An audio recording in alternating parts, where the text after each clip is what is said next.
तो ये उन दिनों की बात है कि जब जावेद साहब स्ट्रगल कर रहे थे।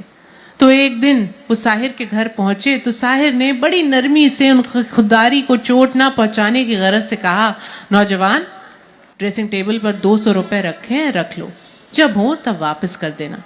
200 रुपए उस जमाने में बहुत बड़ी रकम थी। 100 रुपए का नोट तुड़वाने तो लोग बैंक या पेट्रोल पंप जाते थे, मगर जावेद ने रुपए कुछ यूं रखे जैसे साहिर पे एहसान कर रहे। रख लेता हूं, वापस नहीं करूंगा। वक्त गुजरा, जावेद की मुलाकात सलीम खान से हुई और फिर तो सब जानते हैं कि उन्होंने खूब पैसे कमाए, मगर साहिर के वो 200 रुपए कभी वापस नहीं किए, बल्कि जब भी उनसे मिलते तो उन्हें छेड़ते हुए कहते, साहब, आपके वो 200 रुपए मेरे पास हैं, अब वापस कर सकता हूं, करूंगा नहीं। साहिर भी साहिराना अंदाज में जवाब देते, वो तो बेटा मैं तुझसे निकलवा ही लूंगा। और ये खट्टी मीठी नोकझोंक उन दोनों में हमेशा चलती रही और उनकी दोस्ती भी बदस्तूर कायम रही। ऐसे ही साहिर के एक और दोस्त थे, डॉक्टर कपूर। खुद दिल के डॉक्टर थे, मगर साहिर खुद दिल के मरीज थे, मगर साहिर के डॉक्टर थे। साहिर अक्सर उन्हें छेड़ते हुए कहते, क्यों भाई डॉक्टर, मैं तुझे देखने आऊं या तुझे दिखाने आऊं? 25 अक्टूबर 1980 की शाम भी यही हुआ। साहिर को खबर मिली थी कि डॉक्टर कपूर की तबीयत कुछ ठीक नहीं है।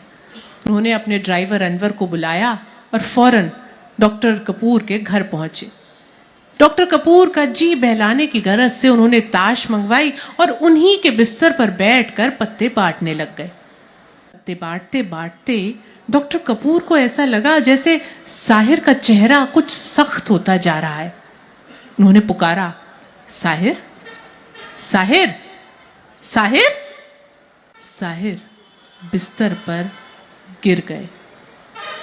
डॉक्टर कपूर ने साहिर के दिल को बहाल करने की बहुत कोशिश की, मगर साहिर जा चुके थे।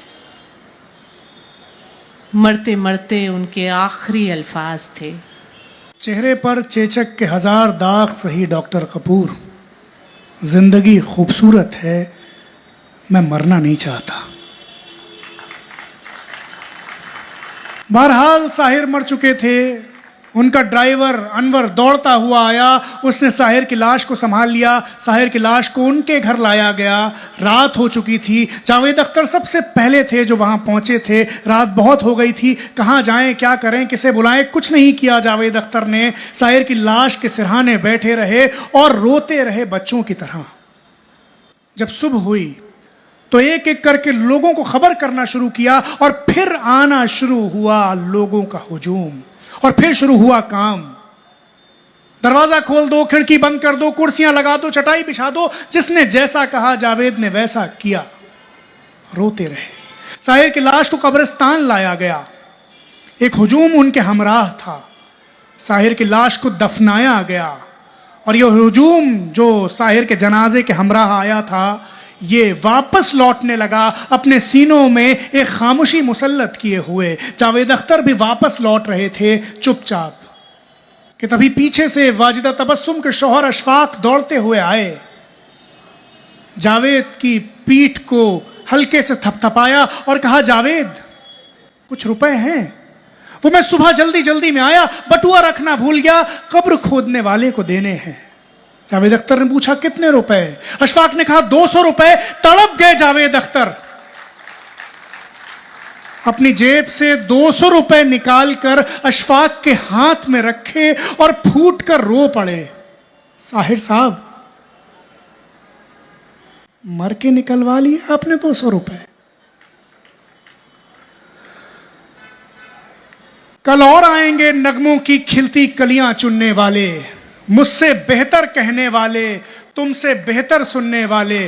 कल कोई मुझको याद करे, क्यों कोई मुझको याद करे, मसरूफ जमाना मेरे लिए क्यों वक्त अपना बर्बाद करे। मैं पल दो पल का शायर हूं, पल दो पल मेरी कहानी है, पल दो पल मेरी हस्ती है, पल दो पल मेरी जवानी है। शुक्रिया हाज़रीन। शुक्रिया, थैंक यू, बहुत शुक्रिया। मैं सुनते रहे, मेरा अपना घर है ये, मतलब मैं क्या कहूँ, मुझे बहुत अच्छा लगा। ये दास्तान सुनाकर। और रेहान भाई, शाज़े मैम, बहुत शुक्रिया आपका। मैं यहाँ ज़रा कम सुनाता हूँ तो मुझे हमेशा अच्छा लगता है। शुक्रिया, थैंक यू।